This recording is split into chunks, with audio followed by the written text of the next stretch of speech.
Eu quero continuar a leitura com vocês de Gênesis, como nós temos feito aqui ao longo dessas semanas, e hoje nós vamos ler Gênesis capítulo 41. Eu quero te convidar a abrir a sua Bíblia em Gênesis capítulo 41, um momento muito similar a esse que nós estamos vivendo, um momento de crise mundial, de uma situação que afetou não apenas uma região, mas todo o mundo conhecido da época, que trouxe muitas dores, muitos transtornos e também muitos sofrimentos. Gênesis capítulo 41, eu gostaria que você acompanhasse comigo a leitura da palavra de Deus. Ao final de 2 anos, o faraó teve um sonho. Ele estava em pé junto ao rio Nilo, quando saíram do rio 7 vacas belas e gordas, que começaram a pastar entre os juncos. Depois saíram do rio mais 7 vacas feias e magras, que foram para o junto das outras à beira do Nilo. Então as vacas feias e magras comeram as 7 vacas belas e gordas. Nisso o faraó acordou. Tornou a adormecer e teve outro sonho. 7 espigas de trigo graúdas e boas cresciam no mesmo pé. Depois brotaram outras 7 espigas mirradas e ressequidas pelo vento leste. As espigas mirradas engoliram as 7 espigas graúdas e cheias. Então o faraó acordou, era um sonho. Pela manhã, perturbado, mandou chamar todos os magos e sábios do Egito e lhes contou os sonhos, mas ninguém foi capaz de interpretá-los. Então o chefe dos copeiros disse ao faraó: hoje me lembro de minhas faltas. Certa vez o faraó ficou irado com seus 2 servos e mandou prender-me junto com o chefe dos padeiros na casa do capitão da guarda. Certa noite, cada um de nós teve um sonho e cada sonho tinha uma interpretação. Pois bem, havia lá conosco um jovem hebreu, servo do capitão da guarda. Contamos a ele os nossos sonhos e ele os interpretou, dando a cada um de nós a interpretação do seu próprio sonho. E tudo aconteceu conforme ele nos dissera. Eu fui restaurado à minha posição e o outro foi enforcado. O faraó mandou chamar José, que foi trazido depressa do calabouço. Depois de se barbear e trocar de roupa, apresentou-se ao faraó. O faraó disse a José: tive um sonho que ninguém consegue interpretar, mas ouvi falar que você, ao ouvir um sonho, é capaz de interpretá-lo. Respondeu-lhe José: isso não depende de mim, mas Deus dará ao faraó uma resposta favorável. Vamos ao versículo 25. O faraó teve um único sonho, disse-lhe José. Deus revelou ao faraó o que ele está para fazer. As 7 vacas boas são 7 anos, e as 7 espigas boas são também 7 anos. Trata-se de um único sonho. As 7 vacas magras e feias que surgiram depois das outras, e as 7 espigas mirradas queimadas pelo vento leste, são 7 anos. Serão 7 anos de fome. É exatamente como eu disse ao faraó. Deus mostrou ao faraó aquilo que ele vai fazer. 7 anos de muita fartura estão para vir sobre a terra do Egito, mas depois virão 7 anos de fome. Então todo o tempo de fartura será esquecido, pois a fome arruinará a terra.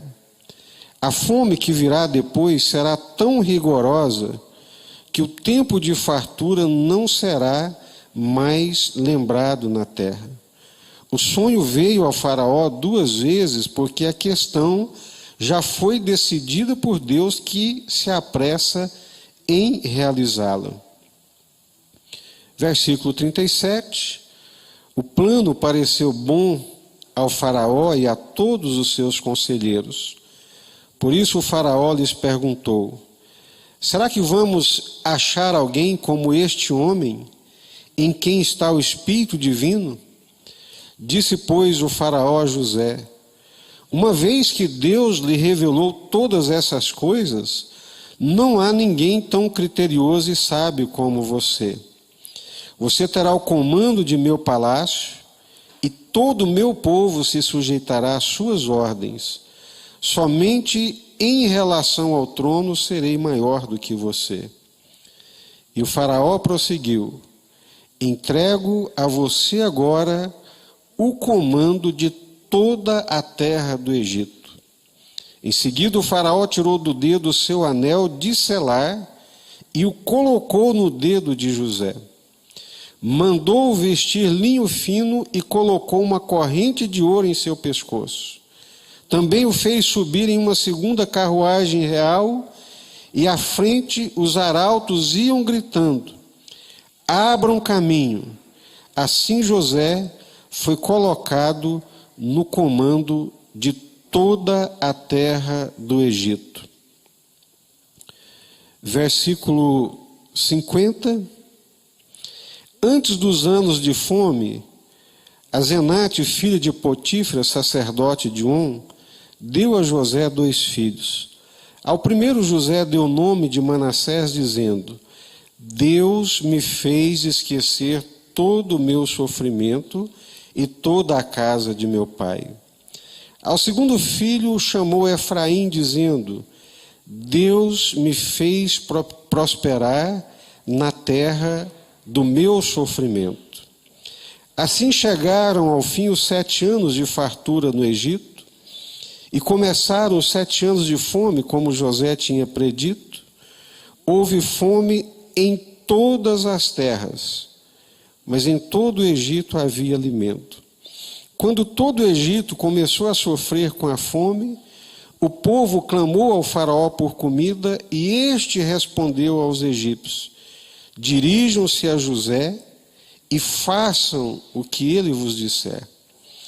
Quando a fome já se havia espalhado por toda a terra, José mandou abrir os locais de armazenamento e começou a vender trigo aos egípcios, pois a fome se agravava em todo o Egito.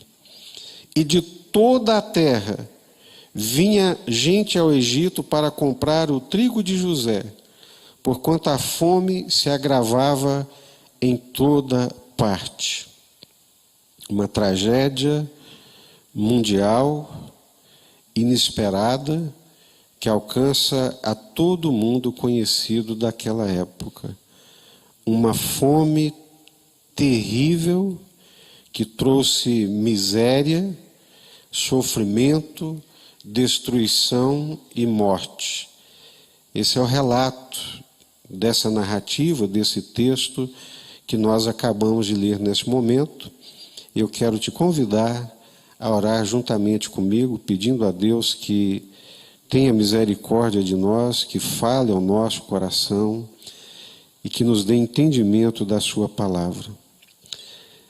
Senhor, nós estamos juntos nesse momento, num mesmo espírito, no mesmo coração, no mesmo sentimento, clamando ao Senhor que nos dê graça, manifestando a revelação da Tua palavra. A Tua palavra é a verdade, e ela não necessita de homens, ela é capaz de falar por si mesma. Ela é poderosa, ela despedaça rochas, os cedros do Líbano, porque a Tua voz, a Tua palavra é poderosa. E que ela possa alcançar o nosso coração nessa noite e nos fazer prostrar diante do Senhor. A Tua palavra sempre tem um propósito, e que o propósito dela para nós nessa noite seja alcançado. Livra-nos de toda perturbação do maligno.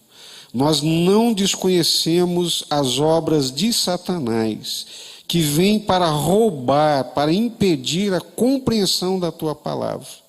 Então, em nome do Senhor Jesus, nós repreendemos toda ação maligna contra o entendimento e a compreensão da tua palavra.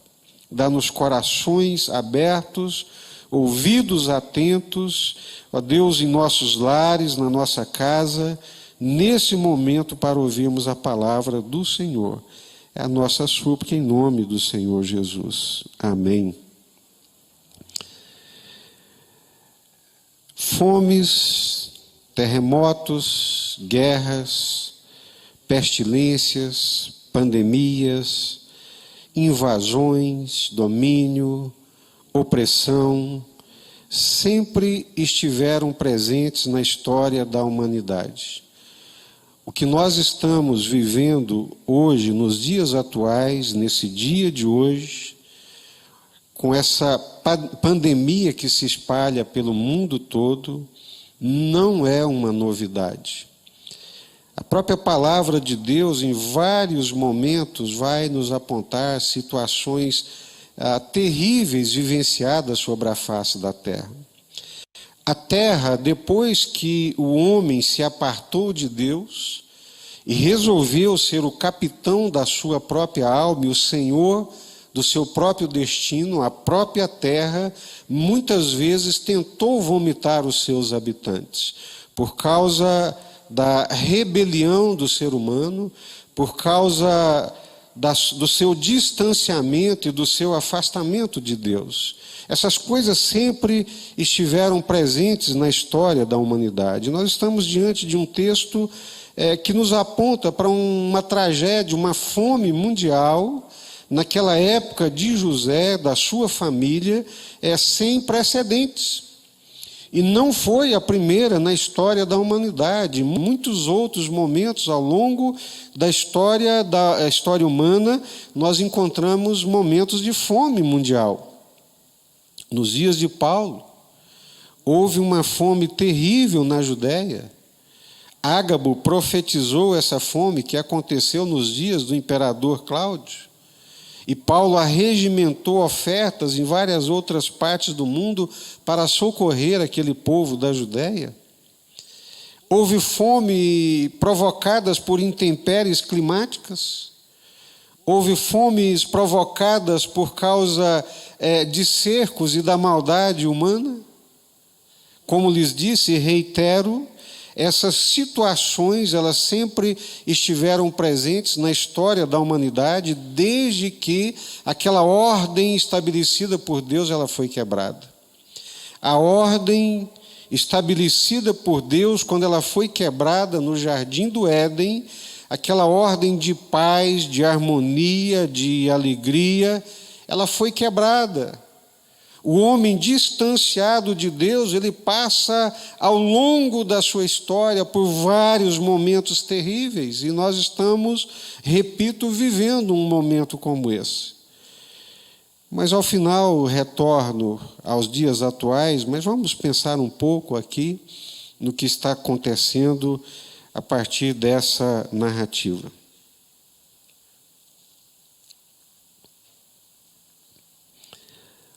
A vida de José, ela é muito interessante, porque ela acontece no período do Velho Testamento.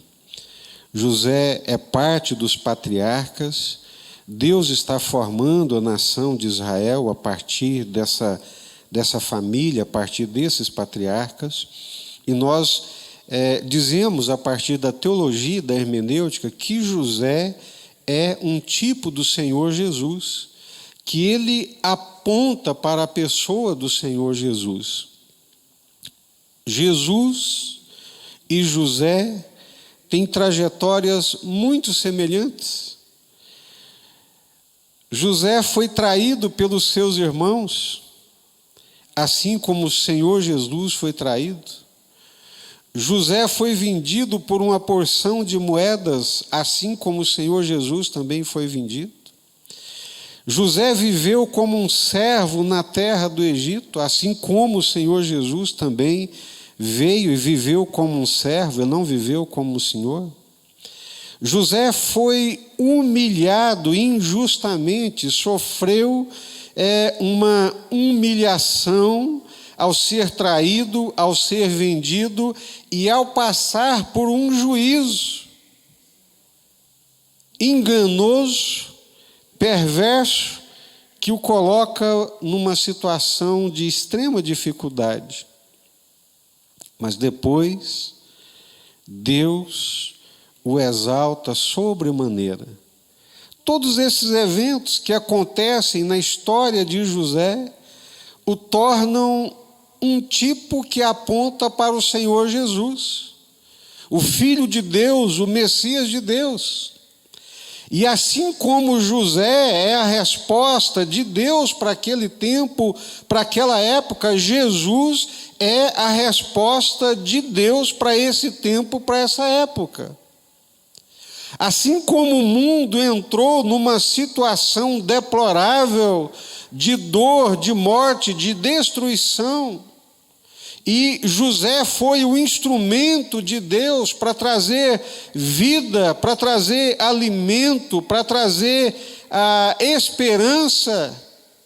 O Senhor Jesus é a resposta de Deus para esses momentos que nós estamos vivenciando. Não é a política, não é o governo X, Y, não é a estratégia do ministro fulano de tal.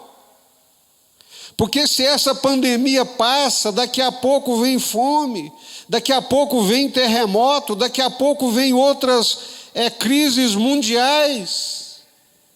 E aí vamos ficar olhando para os homens, para os políticos, para os governantes, na expectativa de que tragam-nos paz, tranquilidade e ordem para a alma e para o coração. A resposta de Deus continua sendo a mesma. A resposta de Deus é e sempre será o seu Filho, o Senhor Jesus, que alimenta a alma, que alimenta o coração, que harmoniza ideias, que coloca paz dentro da alma e do coração. Mas a história é muito interessante e eu acredito que todos nós a conhecemos. Tudo começa com o sonho do faraó, governante da maior potência mundial daquela época, do mundo conhecido de então, que pegava a região norte da África, parte da Europa e parte da Média e também parte da Pérsia. Era o mundo conhecido daquela época. Não havia América, não se conhecia a América e outras partes do mundo também. Faraó, ele tem um sonho. Ele, à noite, no seu sonho, conforme nós lemos, ele vê 7 vacas gordas que saem do rio Nilo. Isso é extremamente significante, dado a importância que o Nilo tem não somente para o Egito, mas para a história da humanidade. Alguns historiadores dizem que até chegarem às margens do Nilo, a humanidade ela era nômade, ela vivia correndo e andando de um lado para outro de acordo com o alimento que pudesse encontrar. Mas quando chegam às margens do Nilo, aquele rio de margens férteis, que todos os anos, com o transbordar daquele rio, ele trazia fertilidade para toda aquela região. Então, essas vacas que saem do Nilo, isso é extremamente significativo. E saem dali 7 vacas gordas, que são seguidas por 7 vacas magras. E o assustador é que as magras, mirradas, feias, fracas, frágeis, consomem as gordas e as fortes. Isso também é extremamente significativo. E depois, Faraó acorda e na continuidade do seu sonho, Ele vê brotar dali também 7 espigas de trigos grandes, cheias, daquelas que enchem os olhos, fartas. E quase que em seguida brotam daquele mesmo tronco ali, daquele mesmo ramo de trigo, 7 espigas pequenas, mirradas, fracas. E mais uma vez, as mirradas, fracas, miseráveis, consomem as fartas, grandes, gordas e cheias. E o faraó acorda desesperado. Era tão real aquele sonho que quando ele acorda é que ele percebe que era um sonho. Era uma situação mas tão real que ele acorda apavorado e apercebe-se então de que ele teve um sonho, chama os seus sábios, os seus magos, os seus sacerdotes, os seus intérpretes, conta-lhes o sonho e ninguém consegue interpretar o sonho. E aí nós vamos entender mais uma vez os atos soberanos de Deus, né? São passados 2 anos e aquele infeliz do copeiro que havia se esquecido de José, naquele dia ouvindo o tumulto no palácio, naquele dia, 2 anos depois, ele se lembra de José e fala: grande faraó, hoje eu me lembro das minhas falhas, porque por causa das nossas falhas nós fomos presos, e lá no cárcere aconteceu uma coisa muito interessante. Nós tivemos sonhos, tanto eu, copeiro, quanto o padeiro do rei, e perturbados pelos nossos sonhos, contamos para um jovem hebreu que ali estava. E aquele jovem hebreu interpretou o nosso sonho, e tal qual a sua interpretação, assim aconteceu. Eu fui restaurado à minha posição e o outro enforcado, como ele havia dito. O faraó, mais do que depressa, manda chamar José, com 30 anos de idade. Comecei lhes dizendo que José é um tipo do Senhor Jesus. Jesus também começa o seu ministério com 30 anos de idade. Com 30 anos de idade, José é chamado ali para diante de Faraó, e Faraó chega para José, um homem carnal, né? Um homem acostumado com o poder, acostumado com o mando, acostumado com as influências políticas, né? Ele vira para José e diz: olha, eu ouvi falar que você, ao ouvir um sonho, você é capaz de interpretá-lo. Isso não depende de mim, Faraó, mas Deus dará ao Faraó uma resposta. Estou, não vou dizer cansado, mas já lhes disse aqui tantas vezes, né, que profeta lê as situações da vida como profeta. Assim foi Eliseu. Políticos interpretam as situações da vida como políticos.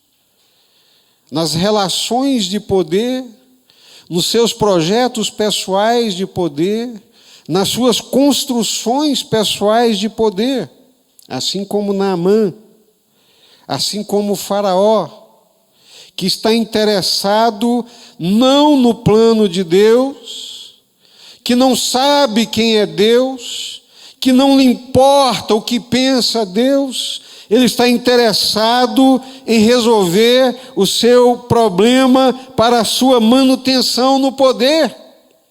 E imagina que José pensa como ele.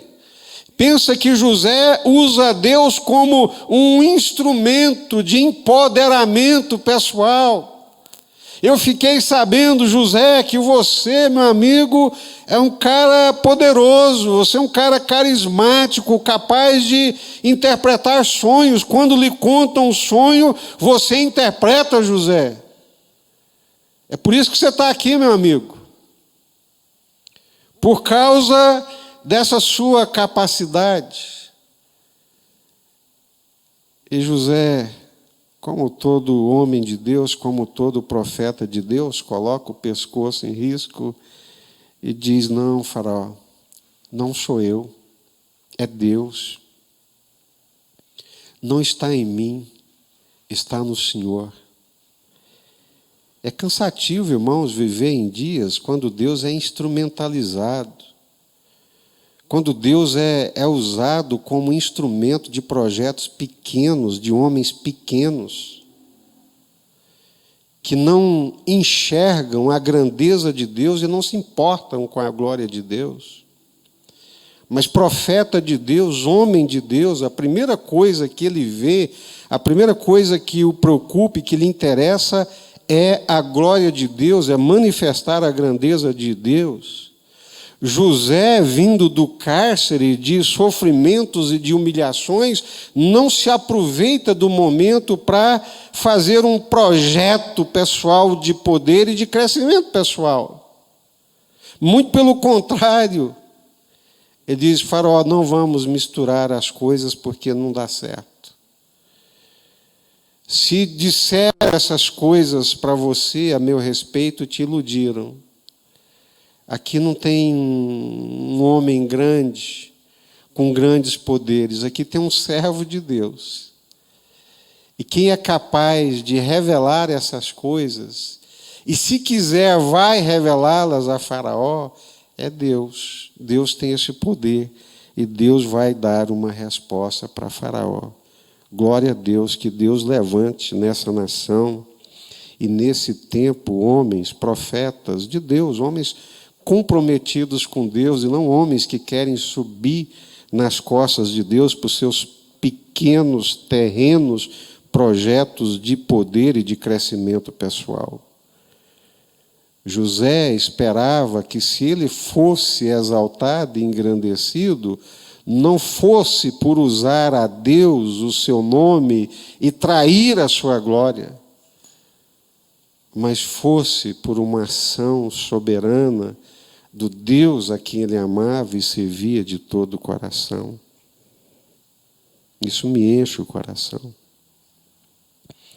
Isso me leva a prostrar diante de Deus, não pensando em mim, mas pensando na minha geração e dos mais jovens, e me leva a orar: Deus, levanta homens, levanta mulheres que tenham uma percepção da sua grandeza, da sua glória, que não estão preocupados com projetos individuais e pessoais de poder e de glória própria, mas estão preocupados com a sua glória. José, eu tive um sonho que ninguém consegue interpretar, mas ouvi falar, e é por isso que você está aqui. Ouvi falar que você, ao ouvir um sonho, é capaz de interpretá-lo. Respondeu-lhe José com toda a humildade: grande Faraó, isso não depende de mim, mas Deus pode revelar. Deus pode dar ao Faraó uma resposta. E José interpreta o sonho para o Faraó. As 7 vacas, as 7 espigas significam 7 anos. 7 vacas gordas, 7 espigas cheias significam 7 anos de fartura. 7 vacas magras, 7 espigas mirradas, significam 7 anos de fome, de uma grande fome que virá sobre a terra. E Deus, na sua infinita graça, Deus, na sua infinita bondade e misericórdia, te revelou isso, Faraó. E é urgente, porque Deus lhe deu 2 sonhos, os 2 são um só, a interpretação é a mesma, e na repetição do sonho significa que Deus tem pressa e vai fazer isso acontecer muito rapidamente. Eu sugiro que se faça assim, assim, assim e assim. O faraó consulta os seus conselheiros, olham um para o outro, trocam ideias. É um mundo de política, é um mundo de poder. E diz para José: não há outro melhor do que você. Não há outro melhor do que você para poder resolver essa situação. Não há ninguém tão cheio do Espírito Santo quanto você. Não há alguém tão cheio de sabedoria quanto você. Cheio do Espírito Santo, cheio de sabedoria, ungido por Deus. José é uma figura do nosso Senhor e Salvador Jesus. Assim como José foi a solução de Deus para um mundo miserável, faminto, num momento de destruição, o Senhor Jesus é a resposta de Deus para esse mundo translocado, assustado, amedrontado. É o Senhor Jesus. É o ungido de Deus, é a sabedoria de Deus, é o poder de Deus, é a graça de Deus, é a resposta de Deus. Por isso que iniciei lhes dizendo que José é um tipo do Senhor Jesus, prefigura o Senhor Jesus, aponta para o Senhor Jesus. Esse homem é você, José, é você. E olha que chega muito rapidamente, depois de 7 anos de fartura, uma catástrofe mundial. Eu lhes disse que comentaria um pouco sobre isso, não é? Mas não é surpreendente que 7 espigas gordas sejam derrotadas por 7 espigas mirradas?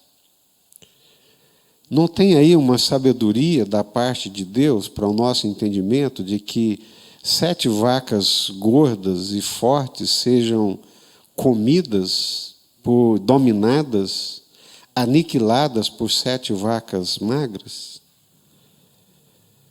Ou seja, meus queridos, o mal é uma realidade. E a miséria devora muito mais rapidamente do que a demora para se construir uma prosperidade. Levam-se anos, às vezes, para a construção de uma prosperidade, mas bastam 2 meses, 3 meses para lançar o mundo inteiro numa situação de miséria e numa situação de extrema dificuldade. O mundo inteiro vinha caminhando numa crescente, como é o projeto do mundo todo. A economia vinha bem, marchando bem. E agora, com 2 meses, 3 meses de pandemia, é dito que levarão 20 anos para que a economia se recupere desse pouco tempo dessa pandemia.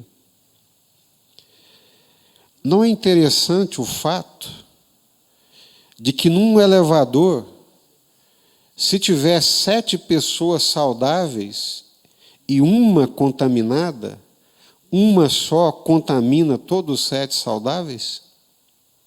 Não é interessante que 7 vacas magras consomem 7 gordas?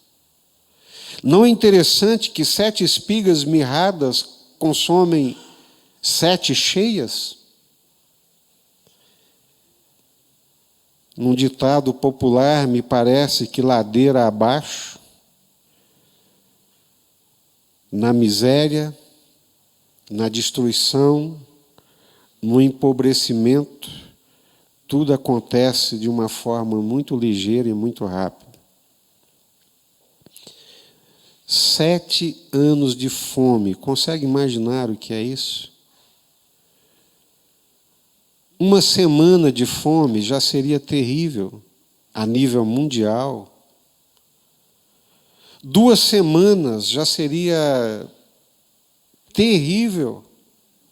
Imagine 1 ano, 2 anos, 3 anos, 4 anos, 5 anos, 6 anos, 7 anos de fome.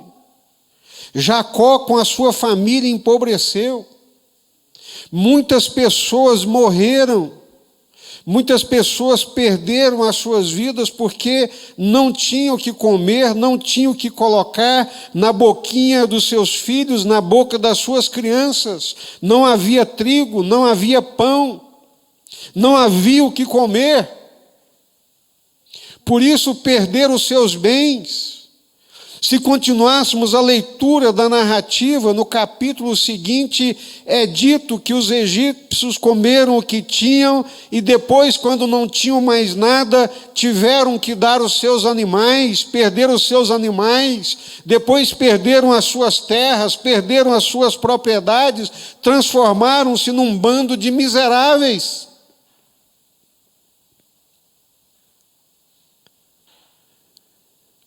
Um mundo sem Deus, um mundo distanciado de Deus e da sua graça, sempre estará sujeito a essas intempéries que mata, que rouba, que destrói, que empobrece.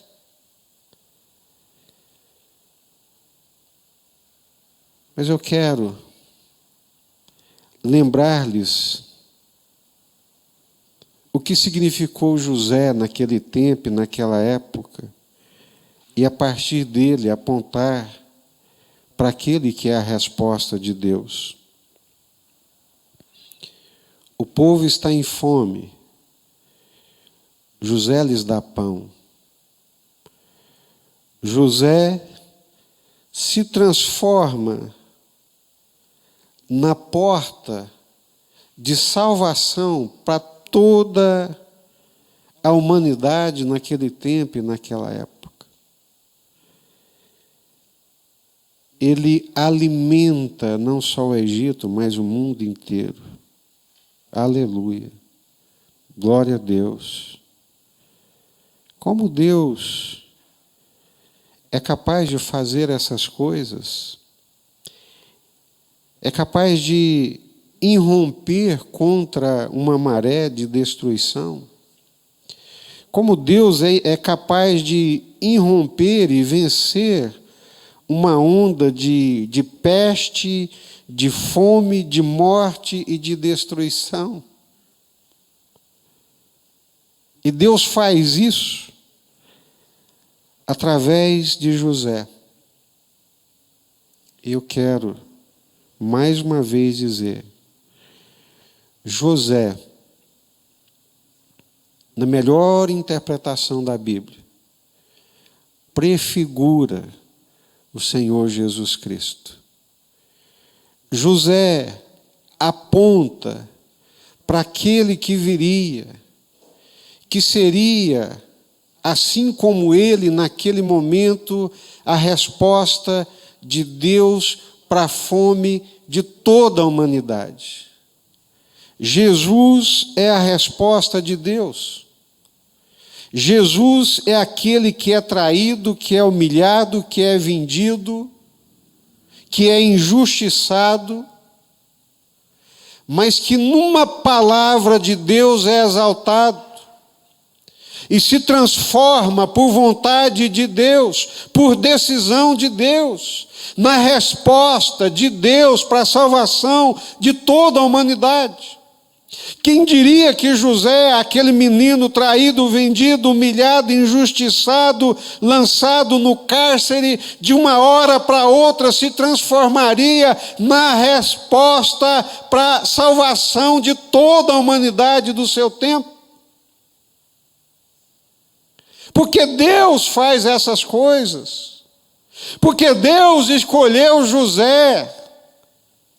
E de um momento para o outro, de um dia para o outro, Deus o exaltou sobremaneira. E lhe deu o governo.